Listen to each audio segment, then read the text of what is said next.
IGCSE Industry Case Studies, or GCSE. Okay, so high-tech industry location. We're gonna do Malaysia. Well, some in an LEDC, that is. Why might you want to locate it in Malaysia? Well, a high-tech industry company. Well, it's very close to, you can locate it in certain places that are very close to the Kuala Lumpur International Airport. Kuala Lumpur is the capital of Malaysia, by the way. So, yup.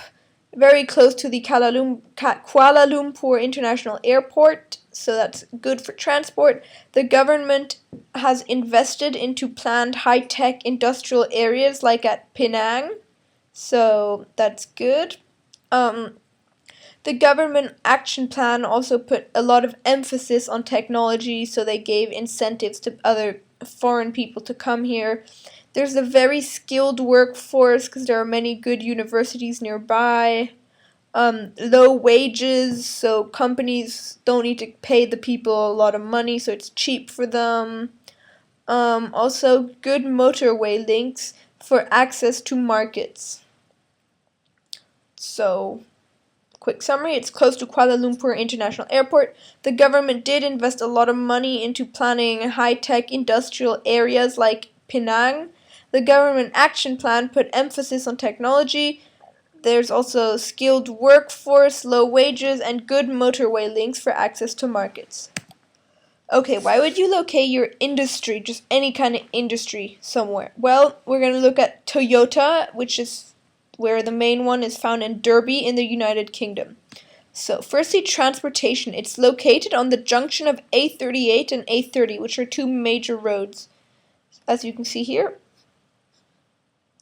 that's a junction, and so it's very easy for receiving supplies. There are also many universities nearby, so there are many skilled graduates who can then work there. Also, there's a huge domestic market because the UK has more than 65 million people living there, so that's a huge potential market. Also, there's a very pleasant environment. As you can see here, there's a huge park in front of it. It's right on the edge of the Peak District National Park.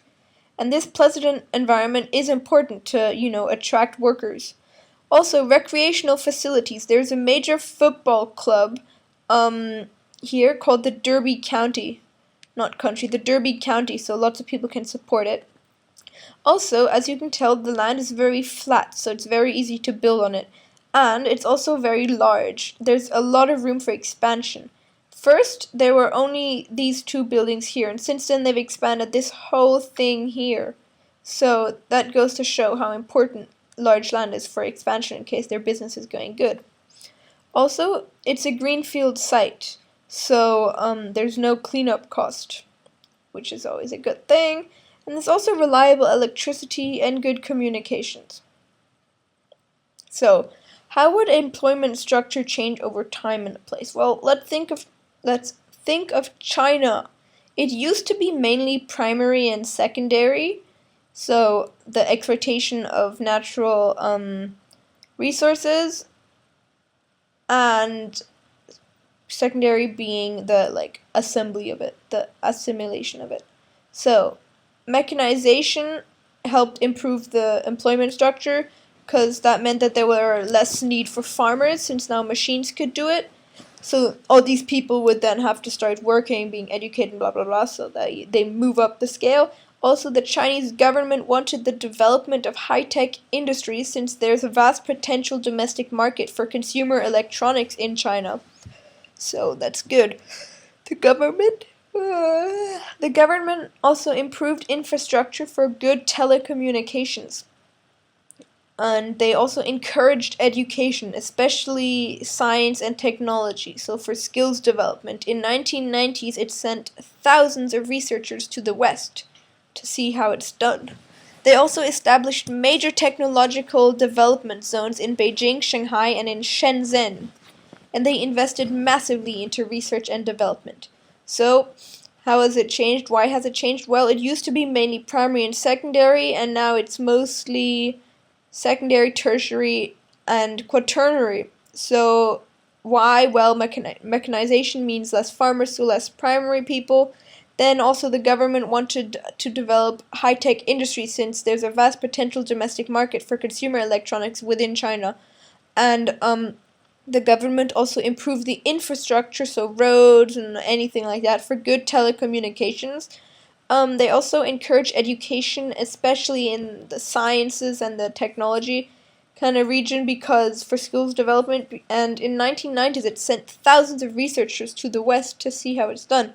They also established major technological development zones in Beijing, Shanghai, and Shenzhen, and they invested massively in research and development.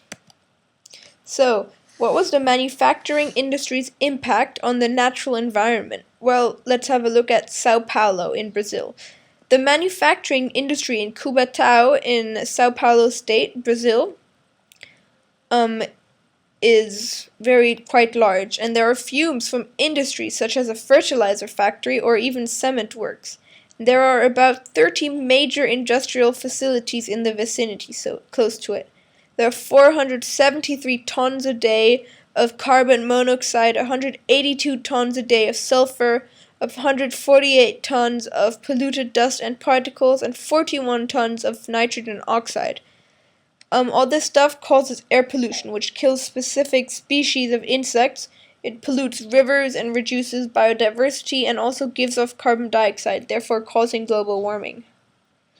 So, quick summary, there are many manufacturing industries in Cubatão in Sao Paulo. Fumes from industries like fertilizer factories or cement works are then released. There are about 30 major industrial facilities close to Cubatão, and they release around, make that 600, 700, make it 800 tons. You can just say 800 tons a day of carbon monoxide, sulfur, polluted dust and particles, and nitrogen oxide are released. And some problems of this, some actual impacts, direct impacts are, well, secondary. It causes air pollution, so it kills species of insects. It pollutes rivers, therefore reducing biodiversity. It gives off carbon dioxide, therefore causing global warming.